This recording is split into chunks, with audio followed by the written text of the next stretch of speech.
ഇസ്രായേലിന് നേരെ ഇറാന്റെ കനത്ത മിസൈൽ ആക്രമണമുണ്ടായതായി അന്താരാഷ്ട്ര മാധ്യമങ്ങൾ റിപ്പോർട്ട് ചെയ്തതിന് പിന്നാലെ ഇക്കാര്യം IDF ഇസ്രായേൽ ഡിഫൻസ് ഫോഴ്സ് സമ്മതിച്ചിരിക്കുകയാണ്. ലെബനൻ തലസ്ഥാനമായ ബെയ്റൂത്ത് ലക്ഷ്യമിട്ട് ഇസ്രായേൽ നടത്തിയ ആക്രമണത്തിന് തിരിച്ചടിയാണ് ഇതെന്ന് ഇറാൻ നേരത്തെ തന്നെ മുന്നറിയിപ്പ് നൽകിയിരുന്നു. ഇതിന് പിന്നാലെയാണ് ഇപ്പോൾ വ്യോമാക്രമണം ഉണ്ടായിരിക്കുന്നത്. 10ഓളം ബലിസ്റ്റിക് മിസൈലുകൾ ഇസ്രായേലിലേക്ക് എത്തി. ഇസ്രായേലിന്റെ പ്രതിരോധ സംവിധാനം, അയൺ ഡോം സംവിധാനം ഈ മിസൈലുകൾ തകർത്തു എന്നാണ് വിവരം. പക്ഷേ ചില മേഖലകളിൽ നാശനഷ്ടങ്ങൾ ഉണ്ടായി എന്നും സൂചനകൾ ലഭിക്കുന്നുണ്ട് എന്നാണ് മനസ്സിലാക്കേണ്ടത്. ഇത് IDF വ്യാപകമായി, രാജ്യവ്യാപകമായി സൈറനുകൾ മുഴക്കി ജനങ്ങൾ ബങ്കറുകളിലേക്ക് മാറണം എന്നും മറ്റും അവകാശപ്പെട്ടു. വരാനിരിക്കുന്ന ഇറാന്റെ തുടരാക്രമണങ്ങളെല്ലാം, മിസൈൽ ആക്രമണം നേരിടാനും ചെറുക്കാനും ഇസ്രായേൽ ഒരുങ്ങിയെന്നാണ് ഇസ്രായേൽ എന്ന രാജ്യം നൽകുന്ന വിവരം. BV വിനോദ് ഏറ്റവും പുതിയ വിവരങ്ങളുമായി ചേരുകയാണ്. വിനോദ്, ഇപ്പോൾ കുറേ നാളുകളായി ഇസ്രായേൽ ആക്രമണത്തിന് വിധേയമായിരുന്നില്ല, നമുക്കറിയാം, ഈ ഒരു സമാധാന ശ്രമങ്ങളൊക്കെ ആരംഭിച്ചതിന് ശേഷം. ഇപ്പോൾ പിന്നെയും പക്ഷേ അവരുടെ കയ്യിലിരിപ്പുണ്ട്. ലെബനനിൽ അവർ ആക്രമിക്കുന്നു. സമാധാന കരാർ ഉണ്ടാക്കിയ ശേഷമാണ് ആ ആക്രമണം. അതിനുള്ള തിരിച്ചടി എന്നാണ് ഇപ്പോൾ ഇറാൻ പറയുന്നത്.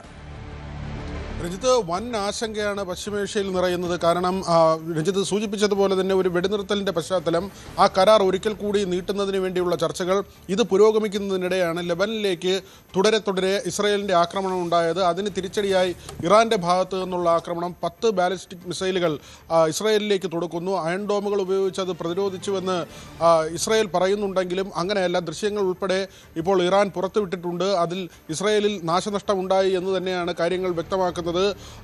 നേരത്തെ ഈ സമാധാന കരാറുമായി ബന്ധപ്പെട്ട് അമേരിക്കയുടെ ഇടപെടൽ ഉണ്ടായിരുന്നു. അമേരിക്ക മധ്യസ്ഥ രാജ്യങ്ങളുമായി ചർച്ച നടത്തുകയാണ്. ഡൊണാൾഡ് ട്രംപിൻ്റെ ഒരു അടിയന്തര ഇടപെടൽ ഇപ്പോൾ ഉണ്ടായിട്ടുണ്ട്. കൂടുതൽ സംഘർഷത്തിലേക്ക് പോകരുത് എന്ന ഒരു നിർദ്ദേശമാണ് ട്രംപ് ഇസ്രായേലിന് നൽകിയിട്ടുള്ളത്. നെതന്യാഹുവുമായി ട്രംപ് ടെലിഫോണിൽ സംഭാഷണം നടത്തി എന്ന വിവരം പുറത്തു വന്നിട്ടുണ്ട്.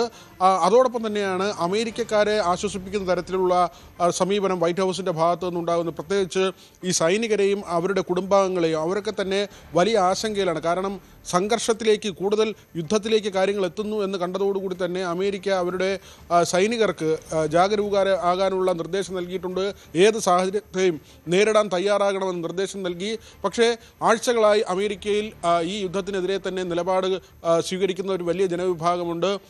ഈ സൈനികർ അനുഭവിക്കുന്ന മാനസിക സംഘർഷം, അവരുടെ കുടുംബാംഗങ്ങൾ അനുഭവിക്കുന്ന മാനസിക സംഘർഷം, ഇതെല്ലാം തന്നെ അമേരിക്കൻ പ്രസിഡന്റിനെയും കുഴപ്പത്തിലാക്കുന്നുണ്ട്. അതുകൊണ്ട് തന്നെയാണ് ഈ വലിയൊരു യുദ്ധത്തിലേക്ക് പോകരുത് എന്ന നിർദ്ദേശം ഇപ്പോൾ ഇസ്രായേലിന് ട്രംപ് നൽകിയിട്ടുള്ളത്. അത് തന്നെയാണ് വൻ യുദ്ധഭീഷണി ഇപ്പോൾ ഉയർത്തിയിരിക്കുകയാണ് ഇസ്രായേലിലേക്ക് ഇറാൻ ആക്രമണത്തോടുകൂടി.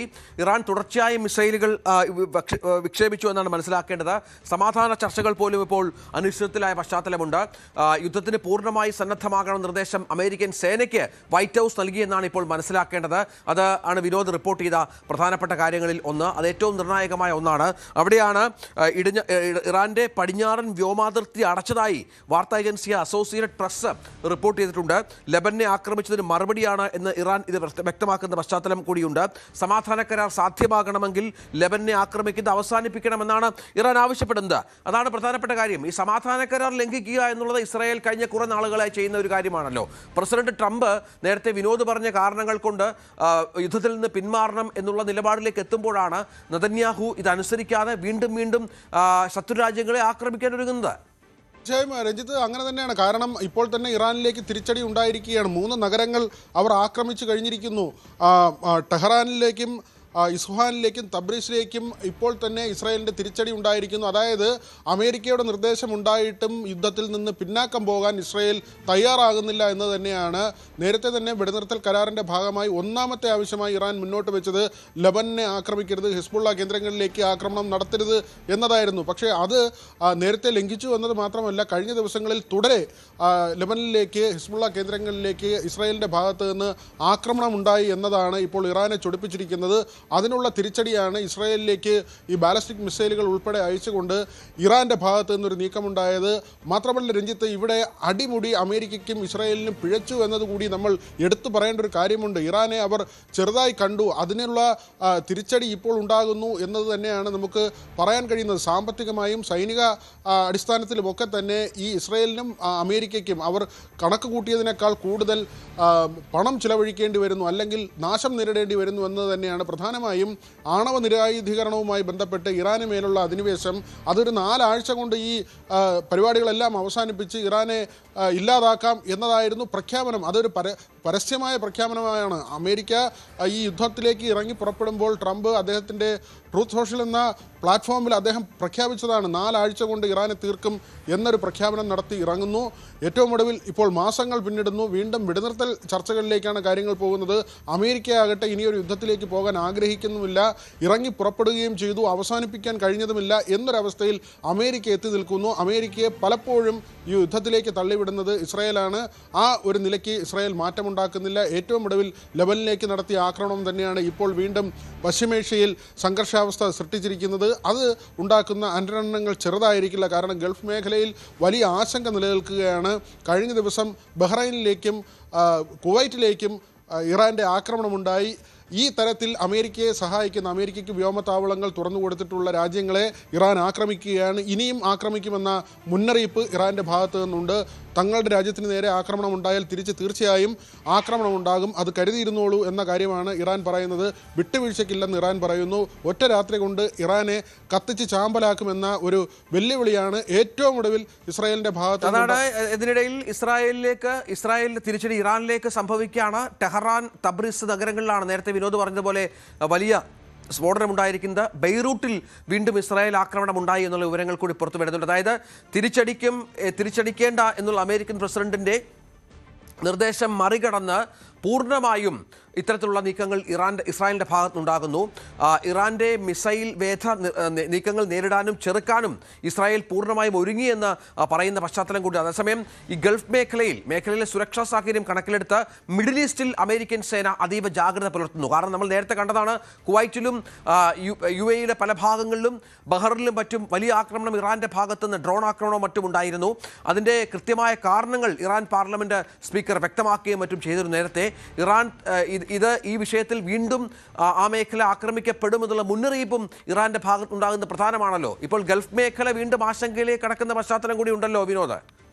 രഞ്ജിത്ത്, അങ്ങനെ തന്നെയാണ്. ഇപ്പോൾ IRGCയുടെ അവരുടെ റവല്യൂഷണറി ഗാർഡിൻ്റെ അറിയിപ്പ് ഔദ്യോഗികമായി തന്നെ ഇറാൻ്റെ ഭാഗത്തു നിന്ന് വന്നിരിക്കുന്നു. അത് ഒരു ഇസ്രായേലിൻ്റെ അവകാശവാദം മാത്രമല്ല, ഈ 3 നഗരങ്ങൾ ആക്രമിക്കപ്പെട്ടു എന്നത് ഇറാൻ തന്നെ സ്ഥിരീകരിക്കുന്നുണ്ട്. അതേസമയം ഇസ്രായേലിൻ്റെ തെക്കൻ ഭാഗങ്ങളിൽ കഴിഞ്ഞ ദിവസങ്ങളിലും ഇറാൻ നടത്തിയ ആക്രമണം, ഏതാണ്ട് 10 അധികം ഭൂഖണ്ഡാന്തര മിസൈലുകൾ പ്രയോഗിച്ചുകൊണ്ടുള്ള ആക്രമണം, ആ തരത്തിലേക്ക് പോകാൻ കഴിഞ്ഞു ഇറാന് എന്നതാണ്. അവിടെ അവസാനിക്കുന്നില്ല. ഇപ്പോൾ IRGCയുടെ ഈ അറിയിപ്പ് വരുമ്പോഴും അവർ പറയുന്നത് തിരിച്ചടി തുടരും എന്ന് തന്നെയാണ്. അതായത് ഏതെങ്കിലും തരത്തിലുള്ള ആക്രമണത്തിൽ തങ്ങൾ തളർന്നു പോകുന്നില്ല, അമേരിക്കയെയും ഇസ്രായേലിനെയും ഉറപ്പായും ആക്രമിക്കും എന്ന് തന്നെയാണ് ഇറാൻ വ്യക്തമാക്കുന്നത്. അതേസമയം ഈ നേരത്തെ സൂചിപ്പിച്ചതുപോലെ തന്നെ യുദ്ധത്തിലേക്ക് പോകരുത് എന്നൊരു നിലപാട് അമേരിക്ക എടുത്തിട്ടുണ്ട്. ട്രംപിൻ്റെ ഏറ്റവും ഒടുവിലത്തെ ഒരു അറിയിപ്പ് വന്നിരിക്കുന്നത് ഈ സമാധാന കരാറുമായുള്ള ചർച്ചകൾ പുരോഗമിക്കുകയാണ്, അതിന് തടസ്സമുണ്ടാകുന്ന തരത്തിലേക്ക് കാര്യങ്ങൾ പോകരുത് എന്നൊരു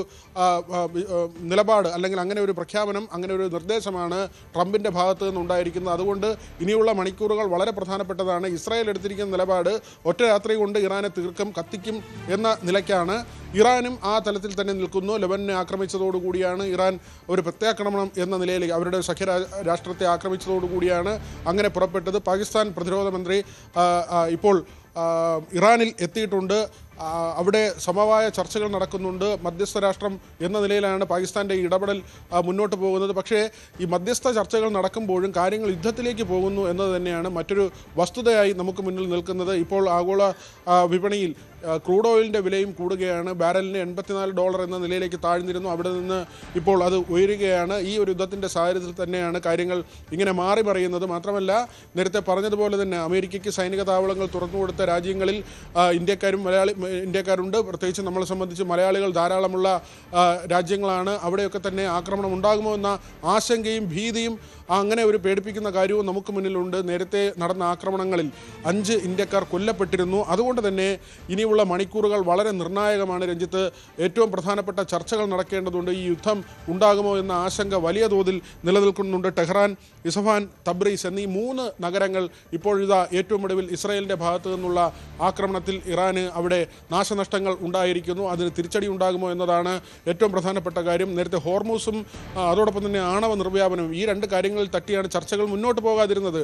ഇപ്പോൾ ഏറ്റവും പ്രധാനപ്പെട്ട ഒരു കാര്യമായി വന്നിരിക്കുന്നത് $24 ബില്യൺ ആസ്തികൾ, അത് ഇറാൻ്റെ ആസ്തികൾ ഫ്രീസ് ചെയ്തിരിക്കുകയാണ് അമേരിക്ക പറയുന്നതിനുള്ളൊരു ന്യായം ഇറാൻ്റെ ആക്രമണം നേരിട്ട ഗൾഫ് രാജ്യങ്ങളുണ്ട്, അവർക്കുണ്ടായ നാശനഷ്ടം പരിഹരിക്കുന്നതിന് ഇറാൻ്റെ ആസ്തികൾ ഇങ്ങനെ ഫ്രീസ് ചെയ്യുന്നു എന്ന തരത്തിലാണ്. ഇത് ഇറാൻ ഉണ്ടാക്കുന്ന ബാധ്യത അല്ലെങ്കിൽ സാമ്പത്തികമായി ഉണ്ടാക്കുന്ന നഷ്ടം ചെറുതല്ല. കാരണം ഗാർഗ് ദ്വീപിൽ അവർ ഉൽപ്പാദിപ്പിക്കുന്ന എണ്ണ ശേഖരിക്കുന്ന ഇടമാണ്. ഈ ഉൽപ്പാദനം യുദ്ധത്തിൻ്റെ പേരിൽ ഉടനെ നിർത്താൻ പറ്റില്ല, അതൊരു തുടർ പ്രക്രിയയാണ്. ഇങ്ങനെ ഉൽപ്പാദിപ്പിക്കപ്പെട്ട എണ്ണ കടലിൽ ഒഴുക്കുന്നു എന്ന തരത്തിലുള്ള ദൃശ്യങ്ങൾ നേരത്തെ പുറത്തു വന്നിരുന്നു. അങ്ങനെ വലിയ സാമ്പത്തിക നഷ്ടം അവർക്കുണ്ടാകുന്നു. അവിടുത്തെ റോഡുകൾ മുഴുവൻ തകർത്ത് കളയുന്നു. കാരണം സൈനിക വ്യൂഹങ്ങൾ സഞ്ചരിക്കുന്നതിന് തടസ്സമുണ്ടാക്കുന്നതിന് വേണ്ടിയാണ് അങ്ങനെ അമേരിക്കയുടെ ഭാഗത്ത് നിന്ന് ആക്രമണം ഉണ്ടായത്. അവർക്ക് വലിയ തോതിലുള്ള സാമ്പത്തിക ഉപരോധം ഒരു വശത്ത്, അവരുടെ സമുദ്ര ഉപരോധത്തിലൂടെ എണ്ണ കച്ചവടം അത് തടസ്സപ്പെടുത്തുന്ന മറ്റൊരു നില, മറ്റ് രാജ്യങ്ങളോട് ഇറാനിൽ നിന്നുള്ള എണ്ണ വാങ്ങരുത് എന്നുള്ള നിർദ്ദേശം, അങ്ങനെ പരിപൂർണമായി അവരെ സാമ്പത്തികമായും മറ്റും ഞെരുക്കിക്കൊണ്ടുള്ള ഒരു സമീപനമാണ്. പക്ഷേ അവിടെയൊന്നും തന്നെ ഈ നിമിഷം വരെ ഇറാൻ തളരുന്നില്ല എന്നത് തന്നെയാണ് ഏറ്റവും പ്രധാനപ്പെട്ട കാര്യം. അതാണ് അമേരിക്ക പറയുന്നത്, ഇറാനെ പൂർണ്ണമായും തകർത്തു, അവരെ തീർത്തു എന്നൊക്കെ പറയുമ്പോഴും മിസൈൽ ആക്രമണം, അതിനുള്ള ആയുധമൊക്കെ ഇപ്പോൾ എങ്ങനെയാണ് അവരുടെ പക്കലുള്ളത് എന്നുള്ളത് അത്ഭുതകരമാണ്. കാരണം ഇത്രയധികം ആക്രമണങ്ങൾ, നാശനഷ്ടങ്ങൾ നേരിട്ട ഒരു രാജ്യമാണ്. അവരുടെ ആയുധ ശേഖരത്തിൻ്റെ 50% നശിച്ചുപോയി എന്നൊക്കെ അമേരിക്ക വീരവാദം അടിച്ചിരുന്നു. പക്ഷേ ഇപ്പോൾ അവർക്ക് ആക്രമിക്കാനുള്ള കരുത്തുണ്ട്, തൻ്റെ ഇടമുണ്ട്. അവർ ഇസ്രായേലിനെ പോലും ആക്രമിക്കുന്ന പശ്ചാത്തലം ഒരുങ്ങുകയാണ്. വേണമെങ്കിൽ അമേരിക്കൻ താവളങ്ങളിലും വലിയ നാശനഷ്ടം അവർ സൃഷ്ടിച്ചേക്കാം. അങ്ങനെ പശ്ചിമേഷ്യയിലൊക്കെ വലിയ ആശങ്ക നിലനിൽക്കുന്ന ഒരു പശ്ചാത്തലം, ഗൾഫ് രാജ്യങ്ങളിൽ പ്രത്യേകിച്ച് ആശങ്കയുണ്ട്. വിമാന റൂട്ടുകളടക്കം ഇപ്പോൾ അടച്ചിട്ടുകൊണ്ടാണ് ഇറാൻ തങ്ങളുടെ കാര്യങ്ങൾ മുന്നോട്ട് കൊണ്ടുപോകുന്നത്. ഇതിനെല്ലാം അടിസ്ഥാനമായ വളരെ പ്രധാനപ്പെട്ട ഒരു കാര്യം, ലെബനൻ തലസ്ഥാനമായ ബെയ്റൂട്ടിൻ്റെ തെക്കൻ പ്രദേശത്തുള്ള ഹിസ്ബുള്ള ആസ്ഥാനത്ത് ഇസ്രായേൽ നടത്തിയ വ്യോമാക്രമണമാണ്. താൽക്കാലികമായി ഒരു വെടിനിർത്തൽ കരാർ പ്രാബല്യത്തിൽ വന്ന് ദിവസങ്ങൾക്കകമാണ് ഇസ്രായേൽ ഈ ഒരു കടുങ്കയിലേക്ക് കടന്നത് എന്നുള്ളതാണ് ഏറ്റവും പ്രധാനപ്പെട്ട കാര്യങ്ങളിലൊന്ന്. ഹിസ്ബുള്ള നടത്തിയ ആക്രമണത്തിന് മറുപടിയാണ് ഈ നടപടിയെന്നൊക്കെ ഇസ്രായേൽ പ്രധാനമന്ത്രി പറയുമ്പോഴും അത് ഈ സമാധാന ചർച്ചകളിൽ ഉണ്ടാക്കിയ ഒരു പിന്നോട്ട് പോക്ക് ചെറുതല്ല. ബെയ്റൂട്ടിലെ അവരുടെ ആസ്ഥാനങ്ങളിലേക്ക്, ഹിസ്ബുള്ളയുടെ ആസ്ഥാനങ്ങളിലേക്ക് IDF ആക്രമണം നടത്തിയായി നെതന്യാഹുവും പ്രതിരോധ മന്ത്രി ഇസ്രായേൽ കാറ്റ്സും സംയുക്ത പ്രസ്താവനയിലൂടെ അറിയിച്ച ഒരു പശ്ചാത്തലമുണ്ടായിരുന്നു. ഇത് വലിയ തോതിൽ ആശങ്കയുണ്ടാക്കുകയും ഇറാനെ പ്രകോപിപ്പിക്കുകയും ചെയ്തു. അതിൻ്റെ ഭാഗമായാണ് ഇപ്പോൾ ഇസ്രായേലിലേക്ക് ആക്രമണങ്ങൾ പ്രധാനമായും ഇറാൻ നടത്തിയത്. മറ്റു വാർത്തയിലേക്ക്, ഏതാണ്ട് 2 പതിറ്റാണ്ടോളമായി പശ്ചിമേഷ്യയിലെ US-ന്റെ യുദ്ധതന്ത്രങ്ങൾ രൂപപ്പെടുത്തിയിരുന്ന ഖത്തറിലെ US സൈനിക കേന്ദ്രമായ അൽ ഉദൈദ് വ്യോമത്താവളം പൂർണ്ണമായും തകർത്തതായി സ്ഥിരീകരണം. അതേസമയം ഈ ആക്രമണത്തിൽ ആർക്കും പരിക്കേറ്റില്ല എന്നും US സൈനിക ഉദ്യോഗസ്ഥർ വ്യക്തമാക്കുന്നുണ്ട്. യുദ്ധം തുടങ്ങിയിട്ട് ഇന്നലെയാണ് 100 ദിവസം പിന്നിട്ട്. ആദ്യ സമയത്ത് തന്നെ ഈ വ്യോമത്താവളം പൂർണ്ണമായും ഇറാൻ തകർക്കാനായി എന്നാണ് ഇപ്പോൾ വിവരങ്ങൾ പുറത്തുവരുന്നത്. ആ ഒരു അവകാശവാദം ഇറാൻ മുന്നോട്ട് വെച്ചിരുന്നുവെങ്കിൽ പോലും അമേരിക്ക അത് ഔദ്യോഗികമായി സമ്മതിച്ചിട്ടില്ല. ഇപ്പോൾ മനസ്സിലാക്കേണ്ടത്, കമ്പൈൻഡ് എയർ ഓപ്പറേഷൻ സെൻറ്ററിൽ 1ലധികം ഇറാനിയൻ മിസൈലുകൾ പതിച്ചിരുന്നു. ഇതോടെ വ്യോമകേന്ദ്രം പ്രവർത്തനരഹിതമായി. US അന്ന് സ്ഥിരീകരിച്ചില്ല. ഒടുവിൽ യുദ്ധം തുടങ്ങി 4 മാസങ്ങൾക്ക് ശേഷം ഇറാൻ യുദ്ധത്തിൽ തങ്ങൾക്കുണ്ടായ ഏറ്റവും വലിയ ഒരു നഷ്ടമാണ് ഇവിടെ സംഭവിച്ചിരിക്കുന്നത്. അത് അമേരിക്കയ്ക്ക് ഒരു വമ്പൻ തിരിച്ചടിയായിരിക്കുകയാണ് എന്ന വിവരങ്ങൾ കൂടി ഇപ്പോൾ പുറത്തു വരുന്നു. ഓപ്പറേഷൻ എപ്പിക് ഫ്യൂറിയിൽ US ഇതുവരെ ഉള്ള കനത്ത നഷ്ടങ്ങളിൽ ഒന്നാണ് ഇത് എന്നും വിലയിരുത്തേണ്ടതുണ്ട്. നേരത്തെ പറഞ്ഞതുപോലെ ഗൾഫ് രാജ്യങ്ങളിലൊക്കെ യുദ്ധതന്ത്രങ്ങൾ രൂപീകരിക്കുന്ന ഒരു പ്രധാനപ്പെട്ട കേന്ദ്രമായിരുന്നു ഈ ഉദൈദ് എന്ന് പറയുന്ന സ്ഥലം, അൽ ഉദൈദ് സൈനിക കേന്ദ്രം. അവിടെയാണ് അത് പൂർണ്ണമായും തകർക്കാൻ ഇപ്പോൾ ഇറാന് സാധിച്ചിരിക്കുന്നു എന്നുള്ള വിവരം, അത് സമ്മതിച്ചിരിക്കുകയാണ് അമേരിക്ക.